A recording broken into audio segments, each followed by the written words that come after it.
Hello students, good morning. आज हम class 9 का हिंदी पढ़ रहे हैं। संचयन बुक से जो पाठ है हमारा वो है कल्लू कुमार की ऊना गोटी, है ना। कल्लू कुमार की ऊना गोटी। इसके पहले हमारे 2 भाग हो चुके हैं। ये आज हम तीसरा भाग पढ़ने जा रहे हैं, जिसमें उन्होंने ये बताया है कि कल्लू कुमार की ऊना गोटी में जो लेखक हैं के विक्रम सिंह, वे एक मतलब त्रिपुरा राज्य जाते हैं। त्रिपुरा में जाके वे टीवी सीरियल बनाने के लिए वो शूटिंग पे जाते हैं वहाँ पे, है ना। वहाँ गए थे और वहाँ की उन्होंने जो भी मतलब जनजातियों के बारे में और वहाँ के संस्कार, वहाँ के जो एक भौगोलिक मतलब वहाँ की भौगोलिक स्थिति के बारे में और भी वहाँ के जो जो थे, उन्होंने अपनी यात्रा के दौरान ये उन्होंने सारा वृत्तांत इस पाठ में हमें बताया है। तो हमने 2 पाठ में तो ऑलरेडी हम पढ़ चुके हैं और अभी हम यहाँ पे पढ़ रहे हैं। उन्होंने बहुत सारी इसमें मतलब जो सारी जानकारी इसमें दी है, वहाँ की भौगोलिक स्थिति के बारे में बताया है, वहाँ की संस्कृति के बारे में बताया, वहाँ के जनजातीय समाज के बारे में बताया। यानी सारा त्रिपुरा में जितना घूमे उतना में वहाँ की जनजातियों के बारे में, वहाँ की संस्कृति के बारे में, वहाँ की भौगोलिक स्थिति के बारे में सारी बातें उन्होंने बताई कि वहाँ के घरेलू उद्योग धंधे कैसे हैं। ये सारी चीज़ उन्होंने अपने इस पाठ के दौरान हमें यहाँ पर बताया है। तो हम पाठ ये पढ़ रहे हैं कल्लू कुमार की ऊना कोटी, है ना। हमारे पाठ का नाम है कल्लू कुमार की ऊना कोटी, जिसमें हम चल रहे थे। लेखक ने जहाँ गए थे लेखक, वहाँ पे वे किन किन से मिले, ये सारी बातें भी उन्होंने यहाँ पे किया। एक गायक उनको मिले जो कौन सी भाषा में गाते थे वे उन्होंने जो हेमंत कुमार थे, है ना। हेमंत जो थे वो वहाँ के गायक भी थे और वो वहाँ की जो आदिवासी लैंग्वेज है, जो काबिले में उनकी बोली जाती थी, वो बोली में उन्होंने अपने गीत गाए हैं। तो वहाँ के प्रसिद्ध गायक थे। उसके साथ साथ वे जिला परिषद के एक सदस्य भी थे। तो वहाँ वे हेमंत जो थे वो ये भी काम करते थे। उसके बाद दूसरी गायिका उनको मिली, वो थी मंजू ऋषिदास। तो वो भी एक ऐसी महिला थी जो निरक्षर थी, है ना, पढ़ी लिखी नहीं थी, लेकिन उन्होंने लोगों के लिए जो काम किया था, वे स्वच्छ पेयजल लोगों को वहाँ पे उन्होंने नगर निगम से जो दिलवाया था, वो उन्होंने उसके लिए बहुत मेहनत की थी। इसलिए वो वहाँ के वार्ड की वे मेंबर भी रही हैं और उसके साथ साथ वे गायिका भी थी। जब लेखक उनके साथ जाते हैं तो लेखक जब जाने के बाद उनकी यहाँ पे जानकारी मैं दे रही हूँ। और भी जब उनके साथ लेखक ये जो विक्रम सिंह मान उनके साथ में जब जाते हैं तो उन्होंने देखा कि उन्होंने उनको वहाँ ले जाकर एक गीत भी सुनाया। उसके साथ साथ उनके हस्बैंड जो थे उन्होंने भी उनका साथ दिया, मंजू ऋषिदास की, है ना। और उसके बाद उन्होंने देखा कि वही स्त्री एक गृहिणी का भी काम कर रही है, जिससे उन्होंने फट से उठकर उनके लिए चाय भी बना लेकर आई। तो उन्होंने ये देखा कि स्त्रियां वहाँ पे काम तो कर रही हैं, भला ही निरक्षर है, लेकिन वो उन्होंने अपने इस बात के माध्यम से ये बताया कि देखिए जो त्रिपुरा राज्य में संस्कृति है वो आज भी कायम है ना। और छुआछूत के बारे में ये बताया कि आप उत्तर भारतीय इसमें चले जाओ तो वहाँ भी आज भी इस चीज़ को मानते हैं। लेकिन ये जो मंजू ऋषिदास थी, ये जाति से नीची जाति की थी, लेकिन उसके बावजूद उन्होंने जब चाय बना कर लाई तो वहाँ पर मुझे कुछ भी ये नहीं लगा, वहाँ सब सामान्य जीवन लगा, है ना। तो आगे हम पढ़ते हैं और पढ़ कर के आगे आपको बताते हैं। तो टिलियामुरा शहर के वार्ड नंबर 3 में मेरी मुलाकात एक गायक, मैंने अभी बताया, मंजू ऋषिदास से हुई। ऋषिदास मोचियों के एक समुदाय का नाम है। ऋषिदास एक मोची मतलब जो जूता वूता बनाते हैं, चमड़े का काम करते हैं, उन्हें मोची कहते हैं ना। मोचियों के एक समुदाय का नाम है। लेकिन जूते बनाने के अलावा इस समुदाय के कुछ लोगों की विशेषता थाप वाले वाद्यों जैसे तबला और ढोल निर्माण और उसकी मरम्मत के काम में भी वे काम करते थे, है ना। तो जैसे तबला देखा हमने, ढोलक देखा, जो भी ताल देखा, उसके वो जो चमड़े का काम तो करते ही थे, लेकिन इसके अलावा ये भी काम वे करते थे। मंजू ऋषिदास आकर्षक महिला थी और आकर्षक महिला के साथ साथ वे क्या थी, और रेडियो कलाकार भी थी। होने के अलावा नगर पंचायत में अपने वार्ड का प्रतिनिधित्व भी करती थी, है ना। मतलब वार्ड मेंबर के अलावा भी रेडियो गायिका भी थी, मतलब वे रेडियो पर वे रेडियो कलाकार भी थी। उसके बाद वे एक अपने मतलब एक आकर्षक महिला जिसे कहते हैं कि वो सब काम में निपुण हो, जबकि निरक्षर थी, वे बिल्कुल निरक्षर थी, लेकिन उन्होंने अपने काम के जरिए और अपने गायकी के जरिए उन्होंने अपना नाम इसमें कर रखा था। लेकिन अपने वार्ड की सबसे बड़ी आवश्यकता यानी स्वच्छ पेयजल के बारे में उन्हें पूरी जानकारी थी। नगर पंचायत को वे अपने वार्ड में नल का पानी पहुंचाने और इसकी मुख्य गलियों में ईंटें बिछाने के लिए राजी कर चुकी थी। मतलब जो वार्ड मेंबर का काम होता है वो काम वो सारा संभाल रही थी अपने वार्ड के लिए, है ना। वहाँ की जो छोटी छोटी गलियाँ थी उसमें वे ईंटें बिछाने के लिए मतलब रास्ता पक्का करने के लिए वे वहाँ पे कार्यरत थी, मतलब कार्य करवाती थी। और उसके साथ साथ वे गायिका तो थी ही और अपने काम को लेकर भी वे सजग थी।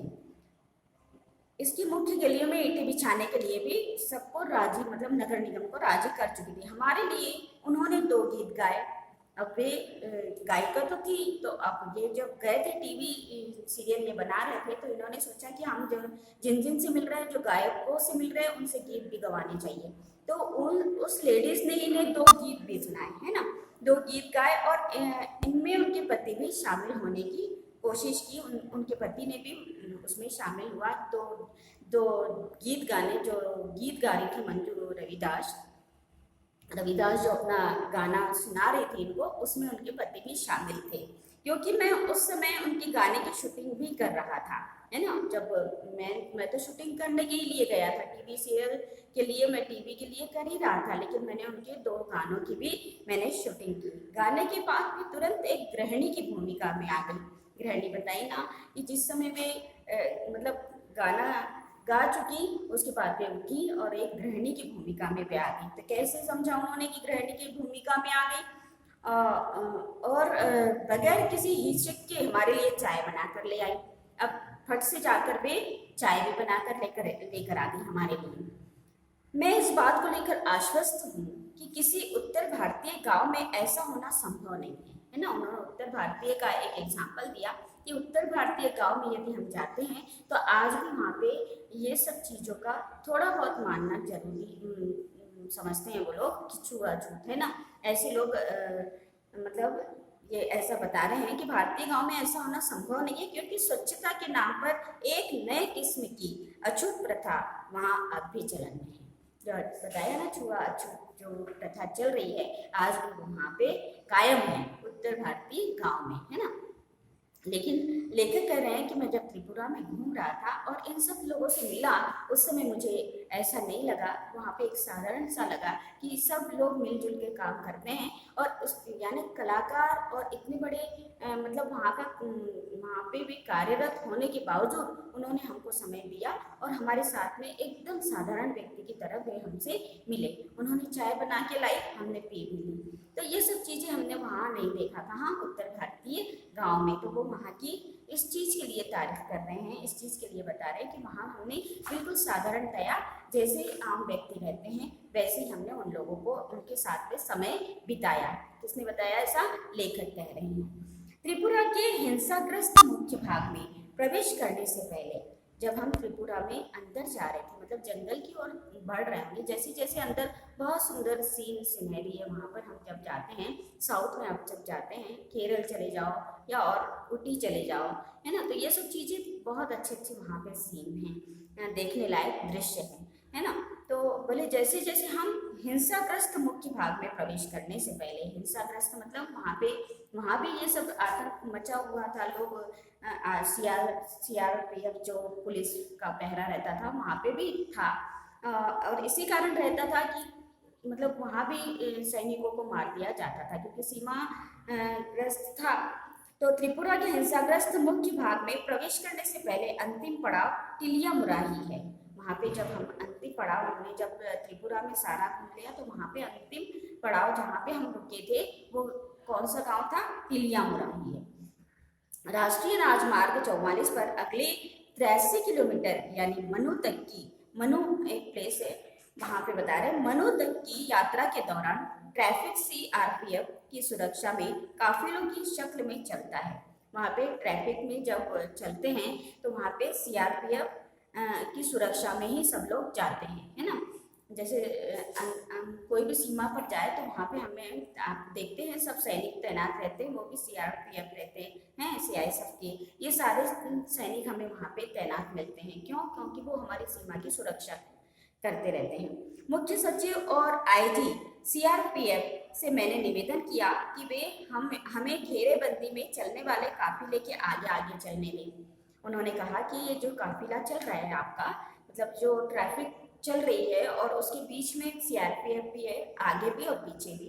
तो हम ये चाहते हैं, मतलब लेखक कह रहे हैं कि हम ये चाहते हैं कि हमें सबसे आगे इन काफिलों से हमें आगे रखा जाए। क्यों? क्योंकि वो तो दृश्य देखना चाहते हैं, वहाँ की जो भी मतलब जो भी काम या शूटिंग करने वाले थे वे आगे रहकर ही करना चाहते थे। तो उन्होंने थोड़ी सी नानुकुर की वहाँ के आईजी और सीआरपीएफ के जो पुलिस थे, पुलिस कर्मी थे, उन्होंने इनको थोड़ा सा उस समय नानुकुर कर दी। उसके बाद में उन्होंने थोड़ा सा हामी भरी और इसके लिए वे तैयार हो गए। लेकिन उनकी शर्त यह थी, उन्होंने शर्त के साथ में काम किया कि उनकी शर्त यह थी कि मुझे और मेरे कैमरामैन को सीआरपीएफ की हथियारबंदी गाड़ी में चलना होगा। बोले हम आगे तो रखते हैं, लेकिन आपको हमारी गाड़ी में जो हथियारबंदी, मतलब हथियार लिए हुए सैनिक सामने खड़े हैं और वो हथियार लिए हुए गाड़ी में ही आपको चलना होगा। यह काम हमें अपने जोखिम पर करना होगा। सीआरपीएफ ने कहा, मतलब सीआरपीएफ के पुलिस ने कहा कि अध्यक्ष ने कहा उसके कि हमें आपके साथ तो चलना होगा, हम चलने देंगे आपको, लेकिन हमारी ही गाड़ी में आपको चलना पड़ेगा, जो हथियारबंदी गाड़ी है उसमें ही आपको चलना पड़ेगा। काफिला दिन में 11 बजे के आसपास चलना शुरू हुआ। अब जब से काफिला, जब हम अंदर की ओर प्रवेश कर रहे थे, मतलब हिंसाग्रस्त, मतलब वहाँ पे डर ही था, है ना, कहीं किसी और से मार न दे। जैसे हम पाकिस्तान और उसमें देखते हैं, है ना, हमारी सीमा पर हमारे सैनिक तैनात ही रहते हैं, वैसे भी वहाँ पे तैनात थे। जब काफिला दिन में 11 बजे के आसपास चलना शुरू हुआ, मैं अपने शूटिंग के काम में ही इतना व्यस्त था कि उस समय तक डर के लिए कोई गुंजाइश ही नहीं थी। मुझे कोई, मतलब मैं अपना जब कैमरा शुरू कर लेता हूँ तो बोले मुझे डर का कुछ मैंने अनुभव ही नहीं किया। मैंने अपने बस कैमरे को चालू किया और अपनी शूटिंग में ही व्यस्त रहा। मैं इतना व्यस्त था कि मुझे डर तो कुछ लगा ही नहीं, क्योंकि मैं मेरी शूटिंग कर रहा था। अब जब तक मुझे सुरक्षा प्रदान कर रहे सीआरपीएफ कर्मी ने साथ की निचली पहाड़ियों पर इरादतन रखे 2 पत्थरों की तरफ मेरा ध्यान आकृष्ट नहीं किया। मैं वो 2 पत्थर जो निचली, जब जा रहे थे निचली पहाड़ियों में, जब जा रहे थे तो वहां पे 2 पत्थर रखे हुए थे, उस पत्थर की तरफ मेरा ध्यान आकृष्ट उन्होंने नहीं किया। क्योंकि वहां पर क्या हुआ था कि 2 दिन पहले हमारा एक नौजवान, वो उन्होंने बताया कि 2 दिन पहले हमारा एक नौजवान यही विद्रोहियों द्वारा मार डाला गया, है ना, मार डाला गया था। तो उसने कहा मेरी रीढ़ में एक झुरझुरी सी दौड़ गई। लेखक कहने लगे, जब उन्होंने कहा कि यहीं पर ये जो 2 पत्थर रखे हुए, यहाँ पर हमारे सैनिक को उन लोगों ने मार गिराया था, 2 दिन पहले की बात है। तब मेरा जाकर एकदम से, मैं अपने कैमरे में अपनी शूटिंग में व्यस्त था, लेकिन जब उन्होंने इस बात को बताया तो मेरी रीढ़ की हड्डी में बता रहे हैं वो कि झुरझुरी सी, मतलब डर के मारे जो झुरझुरी सी शरीर में जो रोमांच खड़े हो जाते हैं, वो मेरे साथ में हुआ वहाँ पर। तो मनु तक की अपनी शेष यात्रा में मैं यह ख्याल अपने दिल से निकाल नहीं पाया कि हमें घेरे हुए सुंदर और अन्यथा शांतिपूर्ण प्रतीत होने वाले जंगलों में किसी जगह बंदूकें लिए विद्रोही भी छिपे हो सकते हैं। जब हम अंदर में प्रवेश कर रहे थे तो मैंने ये ध्यान से बिल्कुल हटा दिया कि क्योंकि मैं तो मेरे शूटिंग में व्यस्त था, लेकिन मैंने ये ध्यान से बिल्कुल हटा दिया कि यहाँ पे मतलब विद्रोही भी छिपे हो सकते हैं बंदूकें लिए हुए, है ना, यहाँ पर मतलब हमको डर है। त्रिपुरा की प्रमुख नदियों में से एक मनु नदी के किनारे स्थित मनु एक छोटा सा कस्बा है। मनु नदी का भी नाम मनु है और वहाँ के कस्बे का भी नाम मनु है। उस कस्बे का नाम से ही नदी का नाम भी रखा गया है ना। तो वो वहाँ पे मनु नदी जो बह रही थी उसी के किनारे एक कस्बा बसा हुआ है जिसका नाम है मनु। जिस वक्त हम मनु नदी के पार जाने वाले पुल पर पहुंचे, सूर्य मनु के जल में अपना सोना उड़ेल रहा था। जब हम पहुंच रहे थे तो वो दृश्य इतना सुंदर था कि सूर्य जो थे वे नदी के मतलब जल में इतना सुंदर प्रतीत हो रहे थे, बिल्कुल सोने जैसा लग रहा था, है ना। वो जितनी वहाँ की जो सुंदरता थी, नदी के ऊपर जब सूर्य मनु के जल में अपना सोना उड़ेल रहे थे, ऐसा लग रहा है कि वो अपना सोना वहाँ पे उड़ेल रहा है। वहाँ मैंने एक और काफिला देखा। वहाँ मैं जैसे ही हम लोग हमारे काफिले के साथ हम गए, उन्होंने सीआरपीएफ थे, वहाँ पे हमने एक और काफिला देखा। एक साथ बंधे हजारों बांसों का एक काफिला किसी विशाल ड्रैगन जैसा दिख रहा था। वहाँ पे बांस के झाड़ बहुत होते हैं, है ना। तो वो ऐसा लग रहा था कि वो काफिला है, बांस का वो काफिला है। एक काफिला किसी विशाल ड्रैगन जैसा दिख रहा था। वो एकदम इतना बड़ा दिखाई दे रहा था और नदी पर बहा चला आ रहा था। वो जो था काफिला, मतलब बांस लिए हुए लोग लेकर आ रहे होंगे, तो वो इतना विशाल दिख रहा था कि वो ऐसा लग रहा था कि बहुत बड़ा काफिला लेकर आ रहे हैं, है ना। तो डूबते सूरज की सुनहरी रोशनी उसे सुलगा रही थी। ऐसा लग रहा है कि वो जो सूरज जब उस नदी में अपना सोना उड़ेल रहे थे, उस समय ऐसा प्रतीत हो रहा था कि वो ये क्या कर रहे हैं, उस सुनहरी रोशनी उसे सुलगा रही हो। किसको? बांस को, क्योंकि वो रोशनी वैसी पड़ रही थी, है ना। तो और हमारे काफिले को सुरक्षा दे रही हो, ऐसा लग रहा था वो हमारे काफिले को सुरक्षा दे रही। सीआरपीएफ के एक समूची कंपनी के उलट इसकी सुरक्षा का काम सिर्फ 4 व्यक्ति संभाले हुए थे। वो जो काफिला था, बांस का जो काफिला दिखाई दे रहा था, उसे सिर्फ 4 व्यक्तियों ने संभाल रखा था। लेकिन वो ऐसा लग रहा था, ऐसा प्रतीत हो रहा था कि वे हमारे जितना बड़ा काफिला है उसको हमारे सुरक्षा प्रदान कर रहे हैं, है ना। अब हम उत्तरी त्रिपुरा जिले में आ गए थे। अब हम उत्तरी त्रिपुरा जिले में, वहाँ से हम मनु से कस्बे से हम निकले तो हम उत्तरी त्रिपुरा में आ गए थे। और यहाँ की लोकप्रिय घरेलू गतिविधियों में से एक है अगरबत्तियों के लिए बांस की पतली सीखें तैयार करना। वो जो घर का उद्योग बता रहे थे ना, उद्योग धंधा कैसा, तो ये लोग घरगुती जो महिलाएं थी वे, और या घरगुती वहाँ के लोग जो थे, वे अगर क्या कर रहे थे, वो जो बांस थे उस बांस को अगरबत्ती की जो बारीक तिली होती है, अगरबत्ती जिसमें बनती है, उस तिली को वहां पे वे बना रहे थे, पतली सीखें तैयार कर रहे थे। अगरबत्तियां बनाने के लिए इन्हें कर्नाटक और गुजरात भेजा जाता था।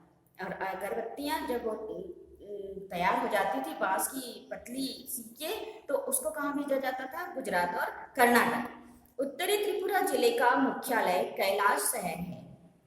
उत्तरी त्रिपुरा जिले का मुख्यालय, जो वहाँ का मेन मुख्यालय है, वो कहाँ पर है? कैलाश शहर है, जो बांग्लादेश की सीमा से काफी करीब है। बांग्लादेश की सीमा है उससे काफी करीब है कैलाश शहर, है ना। वहाँ पे उनका मुख्यालय है। मैंने यहाँ के जिलाधिकारी से मुलाकात की, जो केरल से आए एक नौजवान निकले। तो मैंने वहाँ का जो जिलाधिकारी थे उनसे मैंने वहाँ पे मुलाकात की, क्योंकि ये तो हर चीज़ को अपने शूटिंग के दौरान अपने कैमरे में कैद कर रहे थे, है ना। तो इन्होंने जिससे मुलाकात की, वहाँ पे उन्होंने सब अपने कैमरे में वो बनाकर वो एक फिल्म बनाते हैं, है ना, जो डॉक्यूमेंट्स फिल्म बोलते जिसे। तो वो फिल्म बनाने के लिए ये अपने शूटिंग के दौरान वहाँ पर गए हुए थे, और इसी के जरिए उन्होंने अलग अलग लोगों से वहाँ से मुलाकात की, वहाँ पे मुलाकात की। तो ये जो मिले उन्होंने, तो उत्तरी त्रिपुरा जिले के जो जिलाधिकारी थे, उन्होंने वहाँ पर मुलाकात की। जो केरल से आए एक नौजवान निकले, वो कहाँ के थे? केरल के थे, और बिल्कुल नौजवान थे, युवक थे। वे तेज तर्रार, मिलनसार और उत्साही व्यक्ति थे। वो नहीं तेज तर्रार थे और उत्साही भी, अपने काम के प्रति वो बहुत उत्सुक थे, और उसके बाद वे मिलनसार भी थे, लोगों से मिलने के लिए भी तैयार रहते थे। तो उस समय चाय के दौरान जब मुझे उनके साथ बैठना हुआ, उनके साथ एक मीटिंग हुई, तो उन्होंने मुझे चाय के साथ जब चाय बुलाई और चाय के साथ उनके साथ में जो बातचीत हुई, उस समय उन्होंने बताया कि टीपीएस का फुल फॉर्म है टरू पोटैटो सीड्स, है ना। टरू पोटैटो सीड्स जिसे कहते हैं टीपीएस। कि खेती को त्रिपुरा में खासकर उत्तरी जिले में किस तरह सफलता मिली है। उन्होंने इस बारे में वो जिलाधिकारी जो थे केरल से आए हुए थे, उन्होंने इस बात में जब चाय पी रहे थे उस समय उन्होंने बात में ये बताया कि हमारा जो टीपीएस है, मतलब टरू पोटैटो सीड्स की यहाँ पे मेन खेती की जाती है और खासकर उत्तरी जिले में किस तरह से उसे सफलता मिली। ये हमारा यहाँ से जाता है तो उसे सफलता भी किस तरह से मिली। आलू की बुआई के लिए आमतौर पर पारंपरिक आलू के बीजों की जरूरत 2 मीट्रिक टन प्रति हेक्टेयर पड़ती है। तो उन्होंने बताया कि आलू की जो बुआई की जाती है तो उसके जो बीज हैं वे आमतौर पर जो पारंपरिक आलू के बीजों की जरूरत क्या पड़ती है, 2 मीट्रिक टन प्रति हेक्टेयर पड़ती है। इसके बरक्स टीपीएस की सिर्फ 100 ग्राम मात्रा ही 1 हेक्टेयर की बुआई के लिए काफी होता है। 100 ग्राम सिर्फ जो बीज होता है, बीज तो काफी पैमाने पर बताया उन्होंने, लेकिन जो 100 ग्राम बीज है वो मात्र 1 हेक्टेयर बुआई के लिए काफी होता है। यानी जो 100 ग्राम बीज है वो 1 हेक्टेयर में पूरा बुआ दिया जाता है। त्रिपुरा से टीपीएस का निर्यात अब न सिर्फ असम, मिजोरम, नागालैंड और अरुणाचल प्रदेश को बल्कि बांग्लादेश, मलेशिया और वियतनाम को भी किया जा रहा है ना। उन्होंने कहा कि यहाँ के जो आलू हैं, यहाँ की जो सीड्स है, आलू जो यहाँ पे पैदावार होते हैं, इसको कहाँ कहाँ भेजा जाता है, बांग्लादेश, मलेशिया, वियतनाम, यानी यहाँ पे भी उनका क्या किया जाता है, निर्यात किया जाता है। कलेक्टर ने अपने एक अधिकारी को हमें मुराई गांव ले जाने को कहा जहां टीपीएस की खेती की जाती थी। अब उन्होंने हमको जब इसके बारे में, टीपीएस के बारे में बताया कि टरू पोटैटो सीड्स के बारे में बताया, तो उन्होंने बताया कि हमारे यहाँ आलू की खेती किस तरह से होती है वो हम आपको दिखाना चाहते हैं। और वो कौन सा गाँव है जहाँ पे हमें ले जाया गया, मुराई गाँव है ना, त्रिपुरा का एक छोटा सा गांव है, मनु कस्बा है, उसके आगे पे गए और वहाँ पे जो जिलाधिकारी वहाँ के मिले, कैलाश शहर जो था वहाँ के जिलाधिकारी थी जो, वो उन्होंने एक मुराई गांव में ले जाने के लिए कहा उनके व्यक्तियों को, और ये बताना चाहा कि हम कैसे आलू की बुआई करते हैं, है ना। तो यहाँ तक हमने देखा, ये हमारा पेज नंबर 24 चल रहा है और इसके बाद वाला हम नेक्स्ट पीरियड में आपको बताएंगे। Okay, thank you.